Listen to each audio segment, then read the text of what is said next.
अस्सलामुअलैकुम वरहमतुल्लाहि वबरकातुहू। प्यारे दोस्तों, आज की इस वीडियो में हम आपको एक जिन्नात और एक लड़की का वाकया सुनाएंगे। आप इस वीडियो को लाइक करके आखिर तक जरूर देखें। तो चलिए दोस्तों शुरू करते हैं। प्यारे दोस्तों, एक आदमी सूखे पत्ते की तरह इधर उधर भटक रहा था। उसका नाम शरीफ अहमद था। वो अपने नाम की तरह शरीफ ही था। चलते चलते शरीफ अहमद की टांगे तक थक गई। वो कई दिनों का भूखा था। उसकी आंखों के सामने अंधेरा छा रहा था।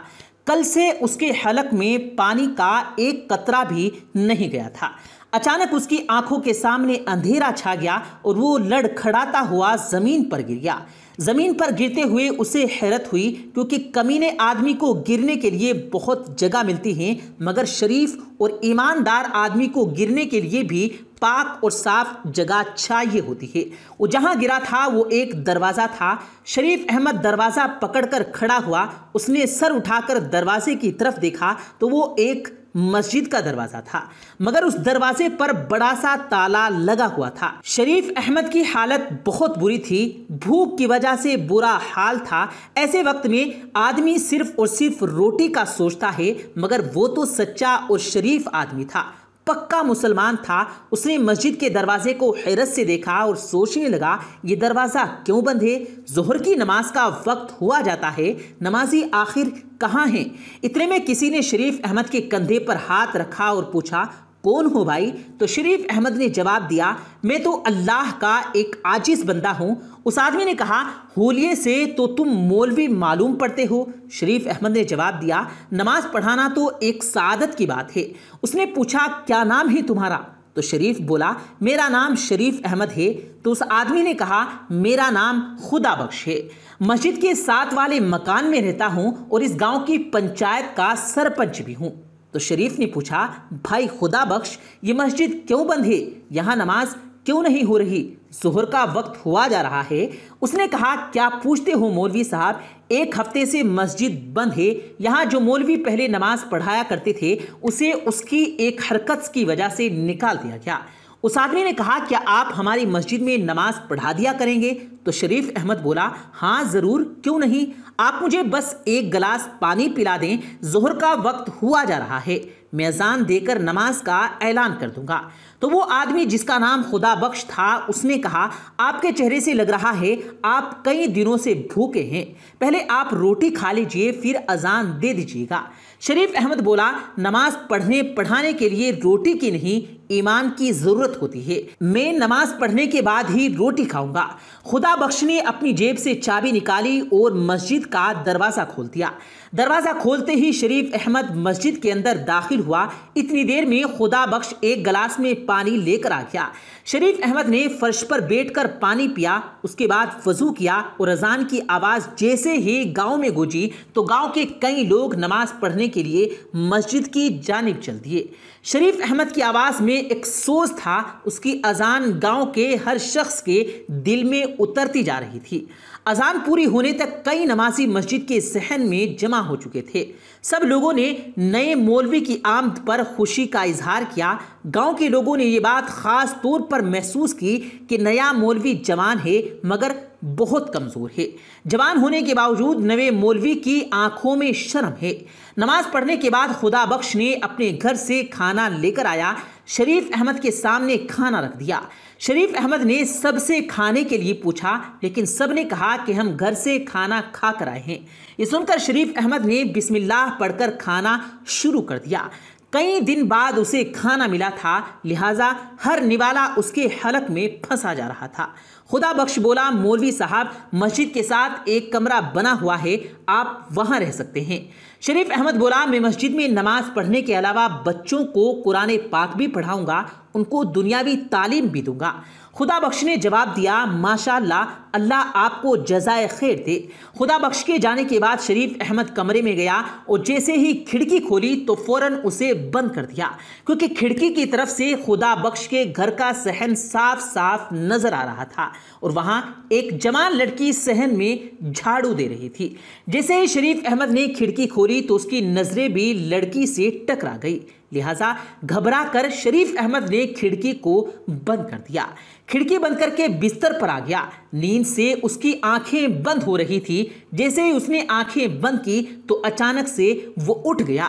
तौबा तौबा करके शरीफ अहमद ने अपने गाल पीटना शुरू कर दिए। कुछ महीनों में ही शरीफ अहमद की सारे गांव में इज्जत होने लगी। लोग कहते हैं कि मौलवी तो जवान है मगर नीयत में खोट नहीं है। पराई बहू बेटियों को जरा आंख उठाकर नहीं देखता। पहले दिन के बाद शरीफ अहमद ने अपने कमरे की खिड़की दोबारा नहीं खोली। वो सारी रात गर्मी में गुजार लेता मगर खिड़की को नहीं खोलता था। हर नमाज के बाद शरीफ अहमद अल्लाह से गिड़गिड़ाकर दुआ मांगता कि अल्लाह, मेरी नीयत में कोई खोट नहीं है। मैंने जिंदगी की तमाम आसाइशें तेरी खुशनुदी के लिए तर्क कर दी हैं मगर ये मुजोर जवानी पीछा नहीं छोड़ती। नफ्स मुझे बार बार बहकाता है। जब तक कि मैं किसी शरीफ ज़ादी से निकाह न कर लूं, तू मेरी हिफाजत फरमा, मुझे हर किस्म के गुनाह से बचा। रोते रोते शरीफ अहमद की दाढ़ी आंसुओं से तर हो जाती। एक दिन असर की नमाज के बाद खुदा बख्श घबराया हुआ मस्जिद में आया। शरीफ अहमद मस्जिद में बैठा कुरान पाक की तिलावत कर रहा था। खुदा बख्श कहने लगा, मौलवी साहब, ज़रा मेरे बेटे हाशू को आकर देख लो। वो अजीब अजीब बातें करने लगा है। कभी वो अपना सर दीवारों से टकराने लगता, उसके मुंह से अजीब व गरीब आवाज़ें निकलती हैं। जल्दी चलो बेटा, मेरे बेटे को देख लो, उसकी माँ बहुत परेशान है। शरीफ अहमद खुदा बख्श के साथ उसके घर की तरफ चल पड़ा। जब वो कमरे में दाखिल हुआ तो उसने देखा कि एक 14 से 15 साल का लड़का चारपाई पर लेटा है। उस लड़के के हाथ चारपाई से बंधे हुए हैं। उसके सरहाने उसकी माँ बैठी हुई और पायती में वही लड़की खड़ी हुई है जिसे शरीफ अहमद ने पहले दिन खिड़की से देखा था। शरीफ की नजर जैसे ही लड़की पर पड़ी तो उसने फौरन आंखें नीची कर ली और दिल ही दिल में इस्तग़फ़ार पढ़ने लगा और कहा, मुझे एक गिलास पानी ला कर दे दो। शरीफ अहमद को एक गिलास पानी ला कर दिया गया तो शरीफ अहमद ने कहा, अब आप लोग दीवार के साथ खड़े हो जाएं और कोई मेरे काम में दखल नहीं देगा। उसके बाद शरीफ अहमद ने हाशू के हाथ पांव खोल दिए और फिर कुरानी आयत की तिलावत शुरू कर दी।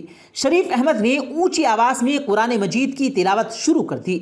शरीफ अहमद इलाज कर ही रहा था, इतने में हाशू के मुंह से एक अनजानी और कड़क आवाज़ निकली, कौन है तू, क्यों मुझे तंग कर रहा है?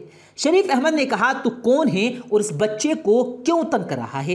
ये सुनकर जिन जोर से दहाड़ा और बोला, इस बच्चे और इसके दोस्तों ने मिलकर मुझे बहुत तंग किया, मुझे जख्मी किया।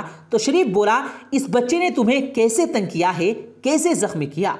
तो वो बोला, कल जब मैं इस गांव से गुजर रहा था तो उस वक्त मैं एक जानवर के रूप में था, तो इसने और इसके शरारती दोस्तों ने मुझे पत्थर बरसाए थे। शरीफ अहमद बोला, यकीनन इसने बहुत बड़ी गलत हरकत की। किसी बेजुबान को इस तरह तंग नहीं करना चाहिए। मैं हाशू की तरफ से तुमसे माफ़ी मांगता हूँ और यकीन दिलाता हूँ कि आइंदा कभी किसी बेजुबान को तंग नहीं करेगा। हाशू को सज़ा मिल चुकी है, मेहरबानी करके अब तुम हाशू को छोड़ दो, तुम्हें कसम है। उसने कहा, मुझे कसम मत दो, मैं और भी सजा दूंगा। शरीफ अहमद बुलंद आवाज के साथ कुरान पाक की तिलावत करने लगा और बचा हुआ पानी उसके ऊपर डाला तो हाशू के मुंह से एक जोरदार चीख निकली। वो तड़पने लगा और कहने लगा, हाय हाय जालिम, मुझे मार डाला, जड़ा डाला। अच्छा नहीं किया तूने मौलवी, अभी तो मैं जा रहा हूं मगर मैं फिर वापस आऊंगा और ज़रूर आऊंगा। उसके बाद शरीफ हाशू की तरफ बढ़ा और कहने लगा, कैसे हो तुम? तो हाशू ने कहा, मैं ठीक हूँ मौलवी बेटा, तुम्हारा बहुत एहसान है। तो शरीफ अहमद ने कहा, मैंने कोई एहसान वाला काम नहीं किया, ये तो अल्लाह पाक के पाक कलाम का असर है। अल्लाह पाक के कलाम में बहुत बरकत है। ये कहकर शरीफ अहमद ने अपना बैग उठाया और एक कलम और दावात निकाली। दावात खोलते ही पूरे कमरे में ज़ाफ़रान की खुशबू फैल गई। शरीफ अहमद ने कलम को ज़ाफ़रान में डुबाया और तावीज़ लिखने लगा। तावीज़ लिखने के बाद शरीफ अहमद ने तावीज़ खुदा बख्श के दाएं हाथ में दिया और कहा, इस तावीज़ को चमड़े में लपेट कर हाशू के सीधे बाजू पर बांध देना और रोज़ाना असर की नमाज के बाद हाशू के सरहाने सूरह फलक और सूरह नास की तिलावत कर लेना। जिन कभी दोबारा इस घर का रुख नहीं करेगा। इस वाक़े के तीसरे दिन असर की नमाज के बाद शरीफ अहमद मस्जिद में बैठा हुआ था तो हाशू भागता हुआ आया और सलाम करके बोला कि आपको मेरे बाबा ने बुलाया है। शरीफ अहमद ने अपना बैग उठाया और तेज तेज कदमों के साथ पीछे चलने लगा। घर पहुंचकर खुदा बख्श की बीवी से पूछा कि क्या हुआ। उसने कहा, मौलवी बेटा, न जाने क्यों इन जिनों ने मेरा ही घर देख लिया है। पहले हाशू पर जिन आ गया, अब शरीफा पर। मौलवी शरीफ अहमद बोला, आपको कैसे पता कि आपकी बेटी शरीफा पर कोई जिन आया है? तो उसकी मां ने अपनी बेटी के बारे में बता दिया कि वो अजीब अजीब हरकतें कर रही है। जिसके बाद शरीफ अहमद ने सबके साथ उस लड़की के कमरे में गया और वज़ाइफ करने लगा। इलाज के बाद शरीफ अहमद ने अपना बैग खोलकर कलम और दवात निकाली और तावीज़ लिखने के बाद तावीज़ खुदा बख्श के हवाले कर दिया। ये तावीज़ चमड़े में सी कर शरीफ के सीधे बाजू पर बांध देना। ये कहते हुए शरीफ अहमद ने अपना बैग उठाया और घर से सलाम करता हुआ बाहर आ गया। अगले दिन शरीफ अहमद मस्जिद में बैठा था कि हाशू उसे दोबारा बुलाने आया। उसकी बहन की तबीयत दोबारा ख़राब हो गई थी। शरीफ अहमद दोबारा घर में गया तो घर में जाते ही उसने कुछ नए लोगों को देखा। वहाँ एक बड़ी उम्र की औरत चारपाई पर बैठी थी, जबकि चारपाई के सराहने एक लड़का भी खड़ा था। लड़के का कद तकरीबन 5 फीट था। शरीफा की माँ ने कहा, आओ आओ मौलवी बेटा, घबराओ नहीं, असल में ये शरीफा की सास हैं और ये उसका मंगेतर है। शरीफ अहमद ने कहा, अल्लाह ताला के पाक कलाम की बरकत से वो जिनजादी यकीनन शरीफा का पीछा छोड़ देगी। कल मैंने जो तावीज़ दिया था वो शरीफा के बाजू पर बांधा था या नहीं? तो उसकी माँ ने कहा, मौलवी बेटा, मैंने रात को ही उसके दाएं बाजू पर तावीज़ बांधा था, मगर सुबह देखा तो वो तावीज़ उसके बाजू पर मौजूद नहीं था। शरीफा से पूछा तो उसे भी मालूम नहीं कि रात के वक्त तावीज़ कहाँ चला गया। उसके बाद शरीफ अहमद ने सबके साथ कमरे के अंदर दाखिल हुआ और इलाज शुरू कर दिया और कुरान पाक की तिलावत और वजीफा पढ़ता रहा और उससे कहने लगा, तू जिनजादी है और औरत है, इसलिए मैं शराफत से कह रहा हूँ, इसे छोड़ दे, इसकी शादी होने वाली है। अगर तूने ना छोड़ा तो ये सुनकर वो बोली, शादी और इसकी? जो शख्स इस लड़की से शादी करेगा वो शादी की पहली रात ही दर्दनाक मौत से मर जाएगा। ये मेरा वादा है और पत्थर पर लकीर है। प्यारे दोस्तों, हम आपको बता दें कि यहाँ पर ये लड़की खुद ड्रामा कर रही थी। आप वीडियो देखते रहें, आपको पता चल जाएगा। इसकी ये बात सुनकर उसकी होने वाली सास और उसका होने वाला शोहर का रंग उड़ गया। इतने में शरीफा अचानक अपनी जगह से चलती हुई दीवार की तरफ बढ़ी और डंडा लेकर अपने होने वाले शोहर और उसकी माँ को मारने लगी और कहने लगी, तू मुझसे शादी करेगा? इतने में शरीफा के माँ बाप उसके हाथ से डंडा छीन कर उसको काबू में करने लगे और कमरे के अंदर बंद कर दिया। उसके बाद शरीफा की होने वाली सास कहने लगी, माफ़ करना भाई, मैं आज ही मंगनी तोड़ देती हूँ, मुझे नहीं करवानी अपने बेटे की शादी तुम्हारी बेटी से। ये कहकर वो दोनों माँ बेटे अपने घर चले गए। शरीफा के माँ बाप परेशान हो गए। शरीफ अहमद ने थोड़ी देर इंतज़ार किया, फिर अपना बैग उठाकर सलाम करता हुआ घर से बाहर निकल आया। शरीफ अहमद रात भर परेशान रहा। उसकी समझ में नहीं आ रहा था कि ये जिनजादी इतनी ताकतवर है जो इसके इतने वज़ाइफ के बाद भी शरीफा पर कब्जा जमाए हुए है। शरीफ अहमद के जलाली वजीफे का भी उस जिनजादी पर कोई असर नहीं हो रहा था।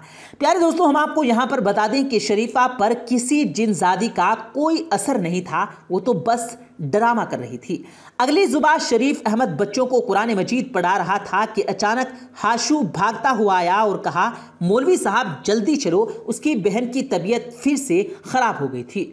शरीफ अहमद घर गया तो शरीफा की माँ ने कहा, मौलवी बेटा, मेरी बेटी कब ठीक होगी? ये जिनजादी कब हमारा पीछा छोड़ेगी? शरीफ अहमद ने कहा, आप फिक्र न करें, ये जिनजादी भी जल्दी ही शरीफा का पीछा छोड़ देगी। अल्लाह तेरी जुबान मुबारक बर करे। मेरी बेटी तो पूरे गांव में बदनाम हो गई है, ऊपर से इसकी फूफी ने भी रिश्ता तोड़ दिया है। अब तू बता, कौन करेगा मेरी बेटी से शादी? तो शरीफ अहमद बोला, अम्मा आप फिक्र न करें, अल्लाह बेहतर करेगा। ये रिश्ता ख़त्म हो गया तो अल्लाह इससे बेहतर रिश्ता भेजेगा। आप जाकर शरीफा के कमरे का दरवाज़ा खोलें। आज मैं ऐसा जलाली वजीफ़ा करूँगा कि वो जिनजादी चीखती हुई भाग जाएगी। मेरे साथ कमरे में और कोई नहीं होगा। शायद शरीफ अहमद ये समझ चुका था कि ये लड़की ड्रामा कर रही है। अब चूंकि शरीफ अहमद भी बड़ा नेक इंसान था और वो लड़की की भी हालत दिन ब दिन खराब होती जा रही थी, इसलिए शरीफ अहमद आहिस्ता से चलता हुआ शरीफा की चारपाई के पास गया।